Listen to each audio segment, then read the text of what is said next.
जय श्री कृष्ण। पापांकुशा एकादशी की व्रत कथा।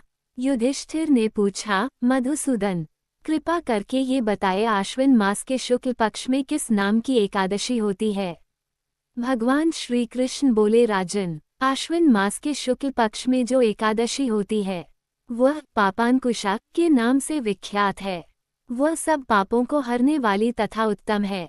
उस दिन संपूर्ण मनोरथ की प्राप्ति के लिए मनुष्यों को स्वर्ग और मोक्ष प्रदान करने वाले पद्मनाभ संज्ञक वासुदेव का पूजन करना चाहिए।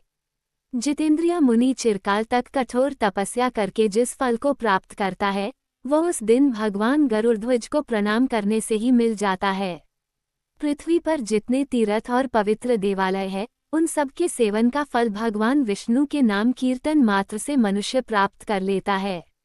जो शौंखधनुष धारण करने वाले सर्वव्यापक भगवान जनार्दन की शरण में जाते हैं उन्हें कभी यमलोक की यातना नहीं भोगनी पड़ती। यदि अन्य कार्य के प्रसंग से भी मनुष्य एकमात्र एकादशी को उपवास कर ले तो उसे कभी यम यातना नहीं होती। जो पुरुष विष्णु भक्त होकर भगवान शिव की निंदा करता है वह भगवान विष्णु के लोक में स्थान नहीं पाता, उसे निश्चय ही नरक में गिरना पड़ता है। इसी प्रकार यदि कोई शैव या पाशुपत होकर भगवान विष्णु को निंदा करता है तो वह घोर रौरव नरक में डालकर तब तक पकाया जाता है जब तक कि 14 इंद्रों की आयु पूरी नहीं हो जाती। यह एकादशी स्वर्ग और मोक्ष प्रदान करने वाली, शरीर को निरोग बनाने वाली तथा सुंदर स्त्री, धन एवं मित्र देने वाली है। राजन, एकादशी को दिन में उपवास और रात्रि में जागरण करने से अनायास ही विष्णु धाम को प्राप्ति हो जाती है।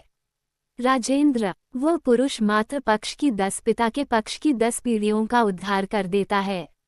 एकादशी व्रत करने वाले मनुष्य दिव्यरूपधारी, चतुर्भुज, गरुड़ की ध्वजा से युक्त हार से सुशोभित और पीतांबरधारी होकर भगवान विष्णु के धाम को जाते हैं। आश्विन के शुक्ल पक्ष में पापांकुशा का व्रत करने मात्र से ही मानव सब पापों से मुक्त होकर हरि के लोक में जाता है।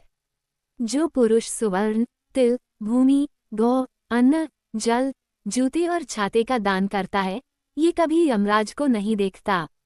नृपश्रेष्ठा, दरिद्र पुरुष को भी चाहिए कि वो यथाशक्ति खानदान आदि क्रिया करके अपने प्रत्येक दिन को सफल बनावे।